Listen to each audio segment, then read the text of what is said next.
Hello everyone. So today we are going to start. बहुत ही important है union budget.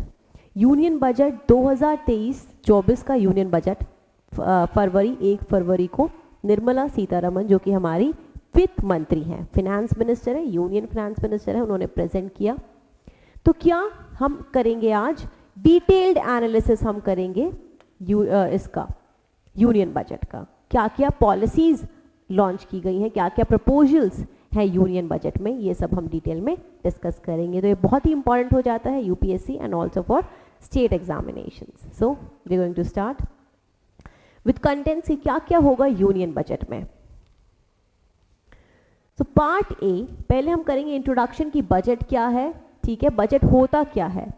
फिर we will do part A, then we will do part B. तो part A में mainly क्या है, vision. तो budget में एक विजन बताया गया है अमृतकाल के लिए. क्या विजन है वो, क्या सप्तऋषि, ये सब जो टर्म्स हैं आपने सुने होंगे न्यूज़पेपर में, तो वो सब हम यहाँ पर डिटेल में उनका एनालिसिस करेंगे इन टर्म्स का. Then we are going to do priorities of this budget. Priorities क्या क्या है, 7 priorities. There are 7 priorities of this budget. तो क्या क्या प्रायोरिटीज वो हैं ये हम करेंगे कि what are the priorities. And then fiscal management, fiscal deficit, ठीक है, रेवेन्यू डेफिसिट, ये सब हम डिस्कस करेंगे. And then we'll move to part B of this budget. So starting with introduction that what is budget. Budget होता क्या है. Article 112 ये आप सभी ने पढ़ा होगा. आर्टिकल 112 में जिक्र किया गया है बजट टर्म का यूज नहीं हुआ है बल्कि एनुअल फाइनेंशियल स्टेटमेंट टर्म का यूज हुआ है. तो बजट क्या है, एक एनुअल फाइनेंशियल स्टेटमेंट होती है, ठीक है. एनुअल फाइनेंशियल स्टेटमेंट एक वार्षिक वित्तीय स्टेटमेंट होती है जिससे हमें पता चलता है सरकार के खर्चों के बारे में और जो भी रेवेन्यूज है उसके बारे में भी पता चलता है. जो आमदनी है सरकार की और जो खर्चा है, ये सब आय व्यय के बारे में बजट बताता है. तो what is budget. According to article 112 of Indian constitution, union budget of a year is referred as the annual financial statement. Annual financial statement क्या होती है, it is the statement of estimated receipts and expenditures. आमदनी और खर्चे के बारे का जो है एस्टिमेटेड रिसीप्ट्स और एक्सपेंडिचर का ये एक स्टेटमेंट होती है of government in a financial year. Financial year क्या होता है, फाइनेंशियल ईयर एक साल, लेकिन ये जनवरी से लेकर दिसंबर तक नहीं होता है, ये होता है 31 मार्च ऑफ दी, मतलब इट बिगिंस फ्रॉम द 1 अप्रैल से शुरुआत होती है, अप्रैल से अगले साल के मार्च पर ये 31 मार्च को खत्म होता है. तो this is what is budget, एक एनुअल फाइनेंशियल स्टेटमेंट होती है. और इसको हम पॉलिसी स्टेटमेंट भी कह सकते हैं. इसको हम क्या कह सकते हैं, पॉलिसी स्टेटमेंट भी कह सकते हैं बजट को. दैट तो what is budget, budget is a, budget क्या है, एक एनुअल फाइनेंशियल स्टेटमेंट है and also a policy statement. Policy statement मतलब जो पॉलिसीज हैं वो भी हमें इस बजट में पता चलता है कि सरकार क्या पॉलिसीज लॉन्च करने वाली है आने वाले सालों में, उसके बारे में भी हमें बजट से पता चलता है. Okay, so moving on. कौन प्रिपेयर करता है बजट को. तो डिपार्टमेंट ऑफ इकोनॉमिक अफेयर्स के अंदर बजट डिवीजन होती है. डिपार्टमेंट ऑफ इकोनॉमिक अफेयर्स जो कि मिनिस्ट्री ऑफ फाइनेंस के अंतर्गत आता है, उसके अंदर क्या है, बजट डिवीजन होती है, वो प्रिपेयर करता है बजट को. तो मेनली कौन है, budget division of department of economic affairs, ministry of finance, ये नोडल बॉडी है responsible for preparing the budget. First budget का जो प्रेजेंट किया गया था 1947 में जब इंडिया इंडिपेंडेंट हुआ. ओके, सो अब हम स्टार्ट करते हैं पार्ट ए.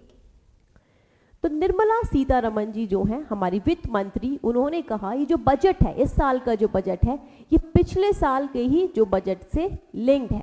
कैसे लिंक्ड है, क्योंकि अमृतकाल की हमने पिछले बजट में जो है उन्होंने बात करी थी अमृतकाल की. तो और ये बजट क्या है, अमृतकाल को लेकर ही है. इनफैक्ट ये क्या है, पहला बजट है अमृतकाल का. अमृतकाल क्या है, India at 75 to India at 100. India at 100, जब 100 साल इंडिपेंडेंस के भारत को हो जाएंगे. अब ये वाला जो पीरियड है इसको सरकार क्या बोल रही है, अमृतकाल बोल रही है. क्यों अमृतकाल बोल रही है? कैन एनीवन टेल मी कि अमृतकाल टर्म क्यों यूज कर रही है? इस टर्म को अमृतकाल टर्म का यूज हो रहा है बिकॉज प्राचीन समय में अमृत काल किसको कहा जाता था? जब देव और उनके बीच में दानवों के बीच में एक समुद्र मंथन हो रहा था, तो जब विष निकल जाता है तो फिर क्या होता है? जो देवों के गुरु थे उन्होंने देवों को बोला कि अब ये टाइम आ गया है, ऐसा समय आ गया है कि अब जो आपको मेहनत करनी थी, जो कठिन समय था वो जा चुका है और अब आपको अगर आप और मेहनत करेंगे तो अमृत मिल जाएगा आपको, आप अमृत पा लेंगे। तो वही टर्म को यूज किया जा रहा है अभी, किस लिए? कि जो कठिनाइयाँ हमें इकोनॉमिकली या फिर सोशली फेस करनी थी वो हम कर चुके हैं, और अब जो ये वाला जो हमारा पीरियड है India at 75 to India at 100, यहाँ पे क्या है? इंडिया उसके बाद क्या हो जाएगा? डेवलप्ड इंडिया हो जाएगा, विकसित भारत बन जाएगा। इंडिया एट 100 इसलिए उसको बोला जा रहा है। इंडिया एट 100 के लिए हमारा टारगेट है डेवलप्ड इंडिया बनना, डेवलप्ड कंट्री बनना। ओके, सो यही क्या बोला है इस बजट में बोला गया है, और इस बजट मेनली ये फोकस करता है इंक्लूसिव डेवलपमेंट पर, इंक्लूसिव ग्रोथ पर। इंक्लूसिव डेवलपमेंट मतलब कि कोई छूटे ना ग्रोथ से, सब इंक्लूड हो रहे हैं ग्रोथ में। SC, ST, women, OBCs, everyone is included. ठीक है, ग्रोथ जो है सबकी ग्रोथ होना। Okay, so this is about what he said. Now next statement that she gave is, India जो है ग्लोबल लेवल पर हम देखें तो काफ़ी चैलेंजेस हमने फेस करे, दैट इज लाइक कोविड-19 जो हम कहते हैं, ठीक है, corona virus, and also Ukraine war, Russia Ukraine war भी फेस करने को मिला। लेकिन इस सब समय में भी भारत ने क्या है, एक अपीयर करा है Bharat as a bright star. Bright star कैसे, ये इन्होंने बताया है। इकोनॉमिकली इंडिया अपीयर करा है as a bright star because सारी कंट्रीज ग्लोबली हमें देखने को मिल रहा है कि वहाँ पर क्या है, स्लो डाउन हो रहा है मोस्टली कंट्रीज में, even in China. But India में ऐसा नहीं है, इंडिया की जो है इकोनॉमी काफ़ी स्टेबल दिख रही है, तो इसलिए उसको बोला गया है bright star. And also as the economic growth is estimated at 7%, which is highest among all major economies. Okay, this was stated by union finance minister, जो हमारी वित्त मंत्री हैं, उन्होंने ये बोला कि India is appearing as a bright star globally. So अब हम स्टार्ट करते हैं कि बजट के शुरू में क्या है। हमारे वित्त मंत्री ने कुछ अचीवमेंट्स बताई हैं जो 2014 से लेकर अभी तक सरकार ने करी हैं, जो भारत में अचीवमेंट जो हुए हैं, जो इम्प्रूवमेंट्स हुए हैं, तो उसकी बात कर लेते हैं। क्या क्या अचीवमेंट्स हैं? तो अगर हम बात करें 2014 से 11.6 करोड़ हाउसहोल्ड जो हैं टॉयलेट्स हाउसहोल्ड्स में प्रोवाइड करी गई हैं अंडर कौन से मिशन के अंतर्गत? स्वच्छ भारत मिशन के अंतर्गत 11.7 crore household toilets under Swachh Bharat mission जो है प्रोवाइड करे गए हैं। Then 9.6 crore LPG connections provide करे गए हैं अंडर विच मिशन? कौन से मिशन के अंदर ऐसा होता है? उज्ज्वला मिशन के अंतर्गत होता है। तो ये और स्कीम्स की कुछ इन्होंने परफॉर्मेंस बताई है कि क्या क्या इन स्कीम से हमें आउटकम क्या मिला है। 220 करोड़ कोविड वैक्सीनेशंस हो गई हैं ऑफ 102 करोड़ पर्सन्स की। 47.8 करोड़ बैंक अकाउंट्स बनाए गए हैं अंडर कौन से स्कीम के अंदर है? ये प्रधानमंत्री जनधन योजना के अंतर्गत।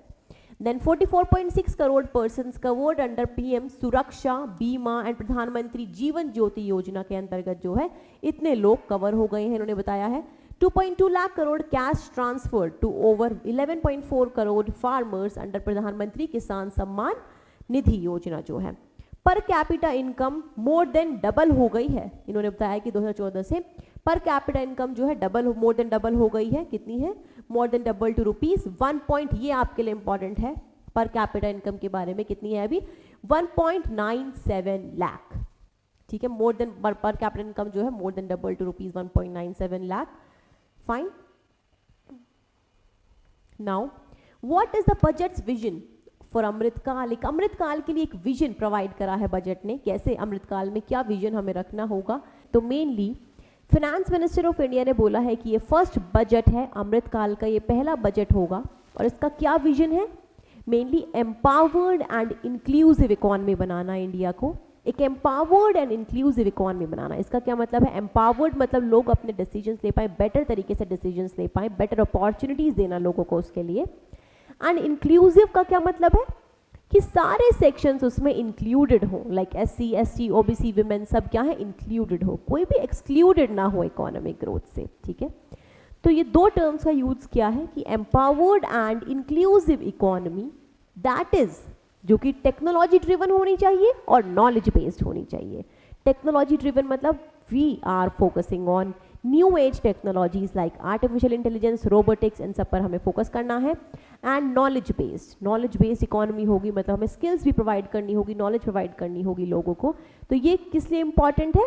जॉब्स के लिए इंपॉर्टेंट है, एम्प्लॉयमेंट के लिए इंपॉर्टेंट है। ठीक है, तो ये विजन है। क्या विजन है? Empowered and inclusive economy with a focus on with technology driven और जी नॉलेज बेस्ड इकोनॉमी होगी।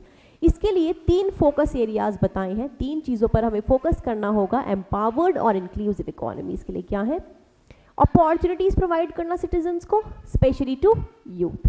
Second is job creation. ठीक है, ग्रोथ इन जॉब क्रिएशन में ग्रोथ करना। Third is strong and stable macro economic environment, mainly macro economic stability होना। Macro economic stability क्या है? कि इन्फ्लेशन अपनी रेंज में रहे, ठीक है, GDP ग्रोथ अच्छी हो, ये सब क्या है? मैक्रो इकोनॉमिक स्टेबिलिटी एक कंट्री को प्रोवाइड करती हैं। ठीक है, ऑलराइट, सो मूविंग ऑन। और क्या है विजन के बारे में? ये जो हमने to service these focus areas जो हमने अभी डिस्कस करे हैं, मेनली 3 फोकस एरियाज हैं। क्या क्या फोकस एरियाज है? अपॉर्चुनिटीज प्रोवाइड करना, जॉब क्रिएशन का growth and macro economic stability. तो इन सब को सर्विस करने के लिए इंडिया एट 100 तक के लिए 4 opportunities can be transformative during Amritkaal, मतलब 4 अपॉर्चुनिटीज हमें हेल्प कर सकती हैं उन फोकस एरियाज में। क्या क्या अपॉर्चुनिटीज है? Economic empowerment of women through self help groups. SHGs क्या है? सेल्फ हेल्प ग्रुप है। इसमें गवर्नमेंट ने बोला है कि इकोनॉमिक एम्पावरमेंट जो है सेल्फ हेल्प ग्रुप्स के थ्रू विमेन का हो रहा है। इकोनॉमिक एम्पावरमेंट की अपने इकोनॉमिक डिसीजंस ले पाना, विमेन अपना इकोनॉमिक डिसीजंस ले पाए, that is economic empowerment of women. तो सेल्फ हेल्प ग्रुप्स जो हैं, जो संगठन बनाए जाते हैं, समूह जो बनाए जाते हैं, वो काफ़ी मददगार जो है साबित हुए हैं इकोनॉमिक एम्पावरमेंट में विमेन के लिए। और गवर्नमेंट ने बोला है कि more than 81 lakh self help groups जो हैं are under that is Deendayal Antyodaya Yojana, national rural livelihood mission. Under Deendayal Antyodaya Yojana, national rural livelihood mission के अंतर्गत 81 लाख सेल्फ हेल्प ग्रुप्स के थ्रू विमेन को एम्पावर किया जा रहा है। तो ये एक स्टेप है। Second can be PM Vikas. PM Vikas की फुल फॉर्म भी आपके लिए जो है इंपॉर्टेंट हो जाती है, UPPCS में ऐसे क्वेश्चंस फुल फॉर्म वाले दे आर आस्क्ड। PM विकास किया है PM विश्वकर्मा कौशल सम्मान। इसमें हमें क्या करना है? स्किल्स प्रोवाइड करनी है, ट्रेनिंग प्रोवाइड करेंगे हम विश्वकर्मा को। विश्वकर्मा क्या है? जो आर्टिसंस जो हैं, जो ट्रेडिशनल आर्टिसंस जो हैं, उनको हम स्किल्स प्रोवाइड करेंगे और ट्रेनिंग प्रोवाइड करेंगे PM विश्वकर्मा PM विकास स्कीम के अंदर। देन टूरिज्म प्रमोशन हम करेंगे, टूरिज्म प्रमोशन करेंगे मिशन मोड में। टूरिज्म प्रमोशन से कैसे हम उन अपॉर्चुनिटीज तक पहुंच सकते हैं?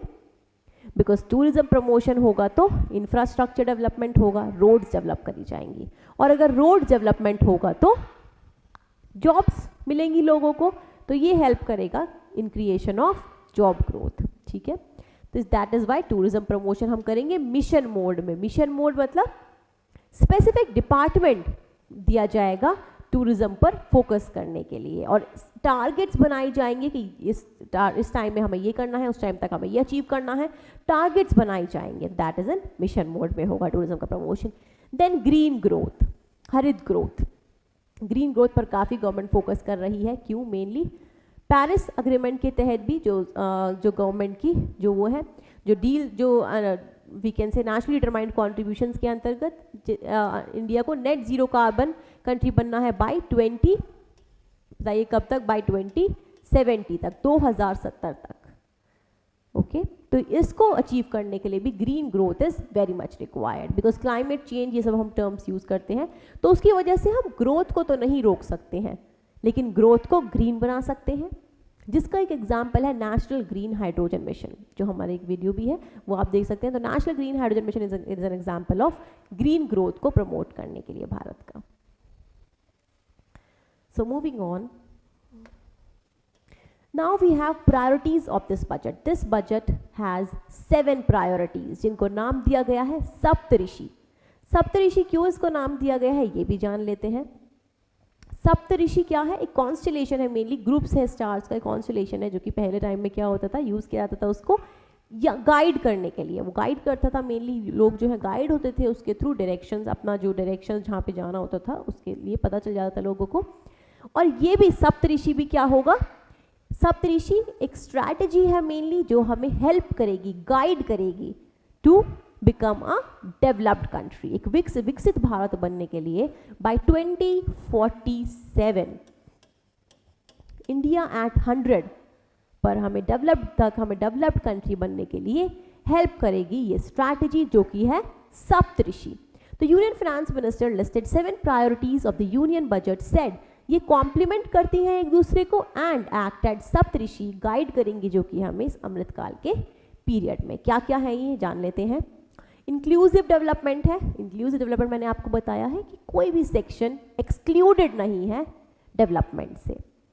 रीचिंग द लास्ट माइल, हर एक कोने तक पहुंचना, ठीक है, लास्ट कोने तक, हर एक लोगों तक, सब लोगों तक पहुंचना, ये भी एक पार्ट है मेनली हम कह सकते हैं इंक्लूसिव ग्रोथ का। Then infrastructure and investment, infrastructure and investment, okay. Unleashing the potential, potential को अनलीश करना, पोटेंशियल का प्रॉपर तरीके से यूज करना जो भारत में जो पोटेंशियल है। देन ग्रीन ग्रोथ है, यूथ पावर है एंड फाइनेंशियल सेक्टर है। इन सबको हम डिटेल्स में करेंगे। सो प्रायोरिटीज, प्रायोरिटी 1 है इंक्लूसिव डेवलपमेंट। इंक्लूसिव डेवलपमेंट मैं आपको बार बार बता चुकी हूँ क्या है, व्हाट इज इंक्लूसिव डेवलपमेंट, कि इंक्लूजन होना सारे सेक्शन का, कोई भी सेक्शन क्या है एक्सक्लूडेड नहीं है ग्रोथ से, डेवलपमेंट से, दैट इज इंक्लूसिव डेवलपमेंट। तो क्या क्या इंक्लूसिव डेवलपमेंट के लिए गवर्नमेंट कर रही है। द गवर्नमेंट्स फिलॉसफी क्या है मेनली इंक्लूसिव डेवलपमेंट के लिए, सबका साथ सबका विकास, सबका साथ सबका विकास। अभी गवर्नमेंट फोकस कर रही है सबका साथ सबका प्रयास पर भी, जिसके लिए जरूरी है जन भागीदारी। बजट में बोला गया है ये भी कि जन भागीदारी इज असेंशियल इंक्लूसिव डेवलपमेंट के लिए भी। तो व्हाट इज इंक्लूसिव डेवलपमेंट, कि सबका साथ हो और सबका विकास हो, सबका डेवलपमेंट हो रहा है, कोई भी एक्सक्लूडेड नहीं है, सबका विकास। Has facilitated inclusive development covering in specific farmers, women, OBC, schedule tribe, SC, ST, EWS, overall priority for the under privilege को प्रायोरिटी दी जाएगी। There is also been a sustained focus on Jammu, तो सारे regions हर जगह पर भी जो है फोकस होना चाहिए। ये नहीं है कि हम किसी रीजन में बस फोकस करें डेवलपमेंट के लिए, ऐसा नहीं होना चाहिए, पूरे भारत के हर रीजन तक डेवलपमेंट पहुंच सके। ये है इंक्लूसिव डेवलपमेंट। तो इंक्लूसिव डेवलपमेंट के लिए मेनली 3 उसमें बजट में पॉलिसीज को प्रपोज करा गया है। क्या है वो, एग्रीकल्चर है, हेल्थ एंड एजुकेशन। एग्रीकल्चर के लिए क्या क्या है, क्या प्रपोजल्स आए हैं इस बजट में, ये हम जान लेते हैं। Agriculture accelerator fund, agriculture accelerator fund क्या है, एग्रीकल्चर एक्सेलरेटर फंड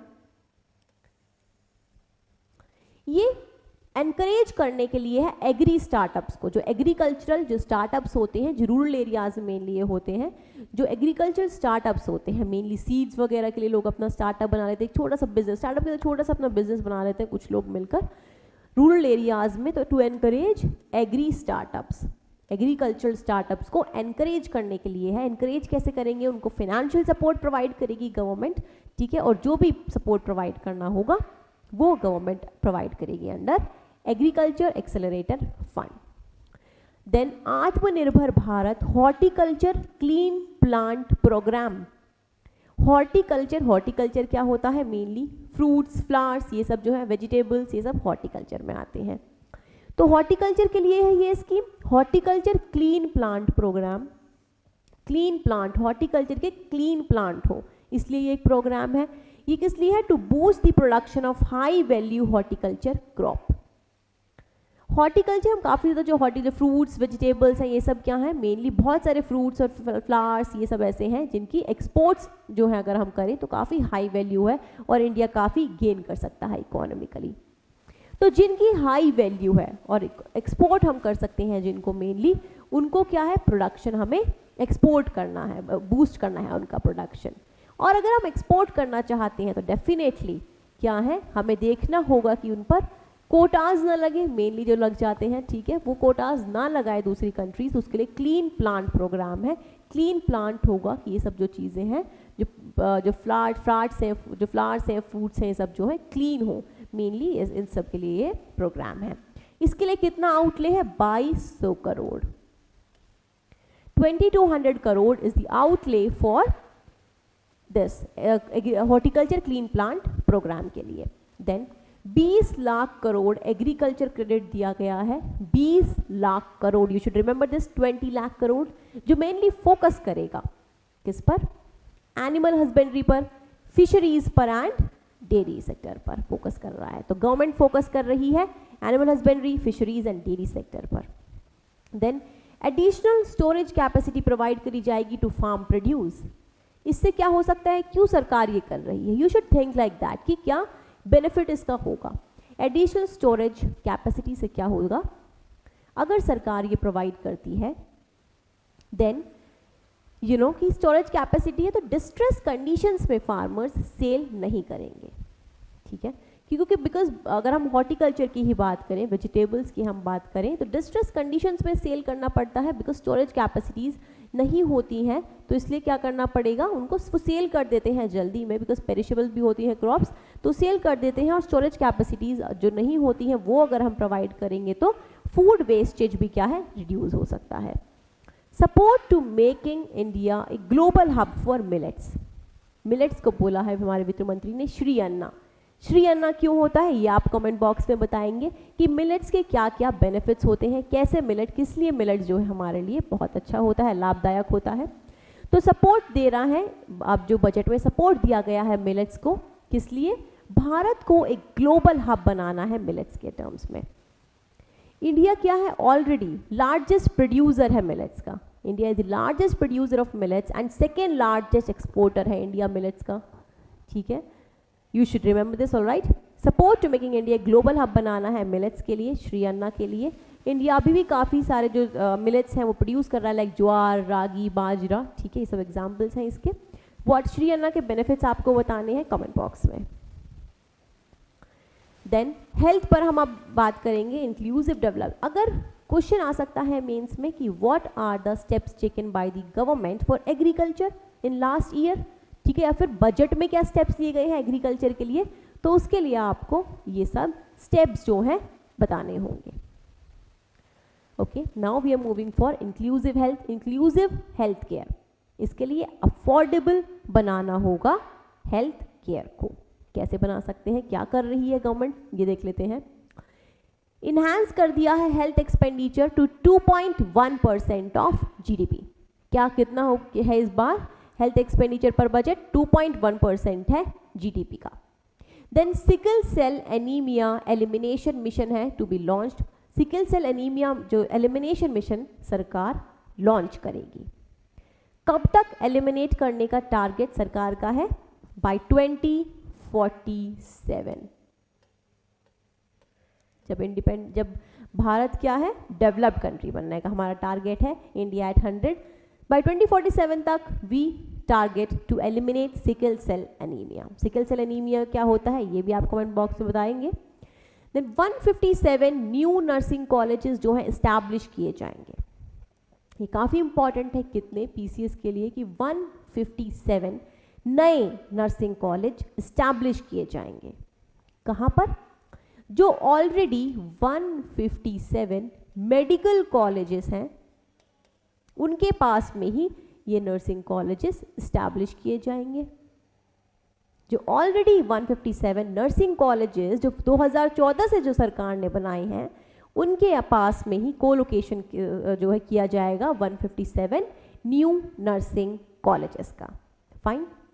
ये तो हम बात कर रहे हैं, ठीक है, हम नए नर्सिंग कॉलेज इस्टेब्लिश कर लेते हैं, तो क्या इम्पैक्ट इसका होगा, ऐसे आप सोच सकते हैं। अगर हम नर्सिंग कॉलेज इस्टेब्लिश कर रहे हैं तो उसके लिए we will require staff also. तो ये सब के लिए भी जो है सिर्फ कॉलेजेस बना देना ही सरकार का काम खत्म नहीं हो जाता है, ठीक है, रिक्रूट करना लोगों को, देन स्टाफ जो है, training required, training adequate training provide करना लोगों को in this regard is also important. Otherwise एक पॉलिसी रिमेन्स अ पॉलिसी, सिर्फ पॉलिसी पेपर पे ही रह जाती है मेनली, और कुछ टाइम बाद हमें याद आता है कि oh we have done this, we need to do this. Then joint public and private medical research to be encouraged via select ICMR labs. Select कुछ ICMR labs हम select करेंगे जहाँ पर joint research होगा, medical research होगा, joint public and private, ठीक है, private sector भी इसमें participate होगा, करेगा। New program जो है to promote research in pharmaceuticals to be launched. तो सरकार क्या है, रिसर्च पर फोकस कर रही है, मेडिकल रिसर्च पर, फार्मा रिसर्च पर, दोनों पर, you need to remember this. तो हेल्थ पर कैसे कैसे गवर्नमेंट क्या इस बजट में प्रोविजंस आए हैं, ये यहाँ पर लिस्टेड है, and you need to know all these. Then education और स्किलिंग की हम बात कर लेते हैं, एजुकेशन एंड स्किलिंग इन्हांस कर दिया है। एजुकेशन एक्सपेंडिचर भी कितना है अभी, 2.9% है जीडीपी का फाइनेंशियल ईयर 2023 में।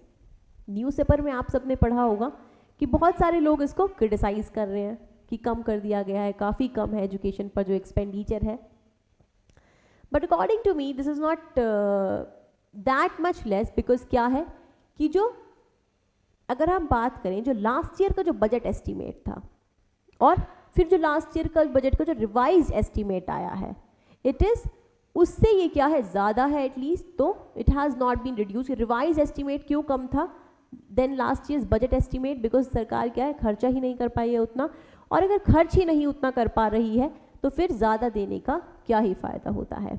तो what is important in this case कि जो फंड दिया जा रहा है उसका सही तरीके से प्रयोग करना, सही तरीके से उपयोग उसका करना, that is important in this case. Then revamped teachers training, teachers training बहुत इंपॉर्टेंट है हमारे यहाँ पर कंट्री में। तो revamped teachers training via district institutes of education and training. District institutions जो हैं of education and trainings are already there, you should remember this, कि इसके अंदर डिस्ट्रिक्ट इंस्टीट्यूट्स जो हैं ये इस्टेब्लिश नहीं किए जा रहे हैं, बल्कि उनमें ही रिवैम्ड टीचर्स ट्रेनिंग उसके थ्रू प्रोवाइड करी जाएगी, वहाँ पर टीचर्स को ट्रेनिंग प्रोवाइड करी जाएगी। ये है the national digital library to be set up for children and adolescents के लिए national digital library.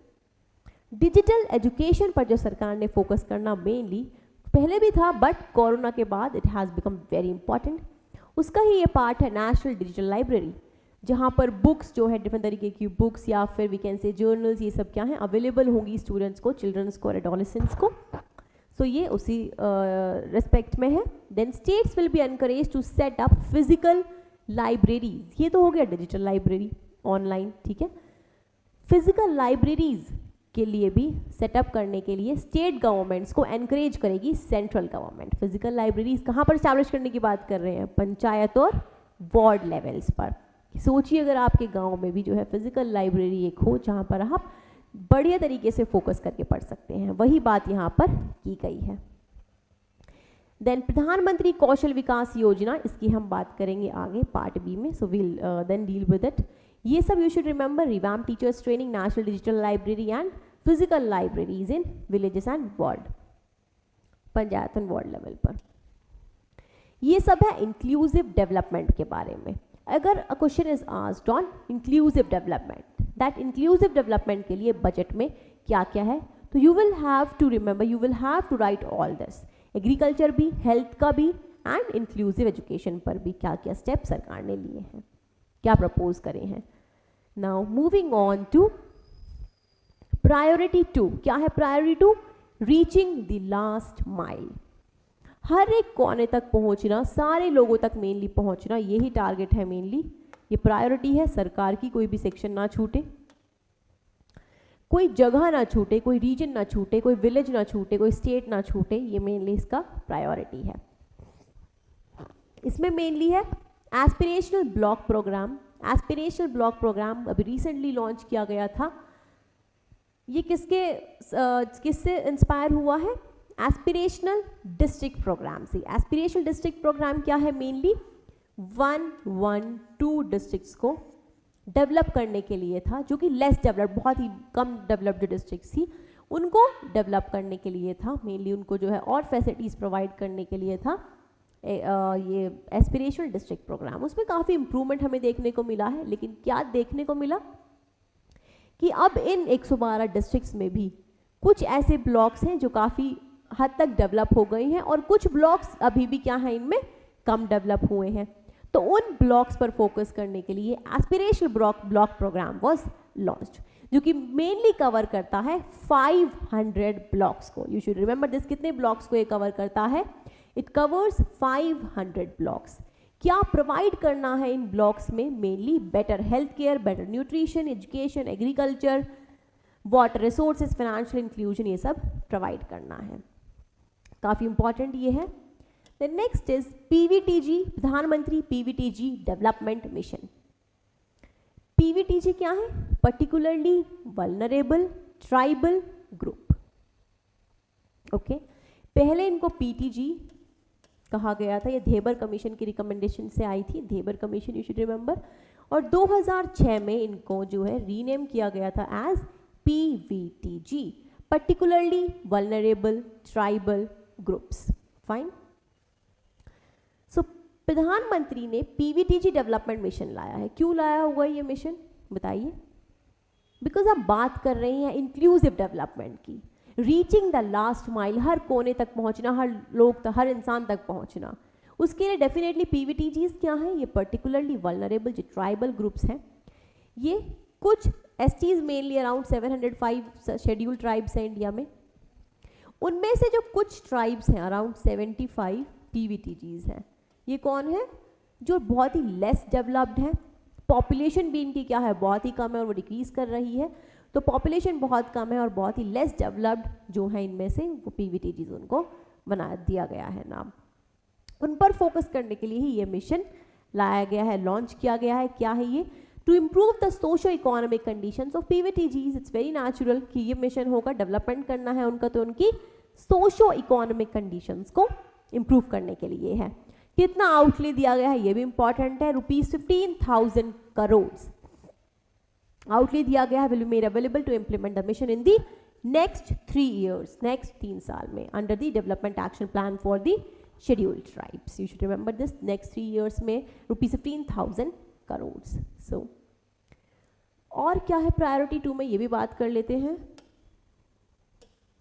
Water for drought prone region, water for drought prone region, mainly इसमें सरकार, सेंट्रल गवर्नमेंट क्या है, सपोर्ट प्रोवाइड करेगी। जो भद्रा प्रोजेक्ट है कर्नाटका में, जो कर्नाटका में ड्राउट प्रोन जो रीजन्स हैं उनको वहाँ पर इरिगेशन प्रोवाइड करना, ठीक है, दैट इज भद्रा प्रोजेक्ट। तो उस पर फोकस सरकार इसमें कर रही है mainly. Drought prone central region of Karnataka central assistance देगी, 5300 करोड़ का विल बी प्रोवाइडेड। कौन सा प्रोजेक्ट? अपर भद्रा प्रोजेक्ट जो मैंने आपको बताया। कितना असिस्टेंस?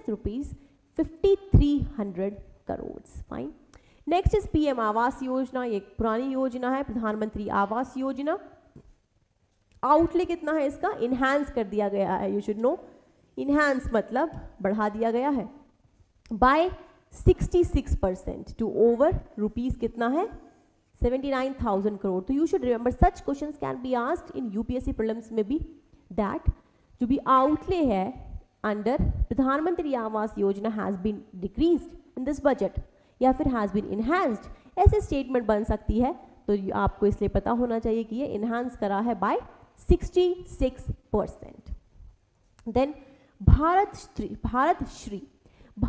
श्री क्या है? ये रिपोजिटरीज में बनाई जाएंगी। भारत, इसकी फुल फॉर्म आपको पता होनी चाहिए, Bharat shared repository of inscriptions. Bharat Shri shared repository बनाई जाएंगी इंस्क्रिप्शंस के लिए, मेनली कल्चर पर फोकस करने के लिए है। यू शुड नो दिस कि रीचिंग द लास्ट माइल में हम मेनली कल्चर पर, ट्राइब्स पर, इन सब पर भी फोकस कर रहे हैं। तो ये क्या है? एक डिजिटल एपिग्राफी म्यूजियम जो है सेटअप किया जाएगा with digitisation of 1 lakh. You should remember 1 lakh ancient inscriptions जो है उनका डिजिटाइजेशन इसमें किया जाएगा। Now we have priority 3। तो क्या है प्रायोरिटी 3? प्रायोरिटी 3 है इंफ्रास्ट्रक्चर एंड इन्वेस्टमेंट। इंफ्रास्ट्रक्चर हम देंगे एंड इन्वेस्टमेंट, विच यहाँ से अब हम डिस्कस करेंगे नेक्स्ट पार्ट में, तो वो भी आपको देखना definitely it is very important. और यहाँ से क्या है, आपका सारा बजट कंप्लीट हो जाएगा। You don't need to refer to any other source for budget. I'm sure that you don't need to refer to any other source for budget. Okay, आपकी PDF भी आपको इसका मिल जाएगा।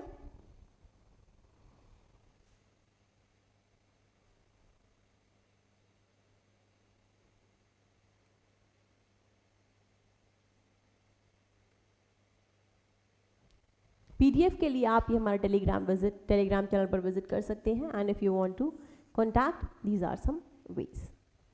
Okay, thank you so much.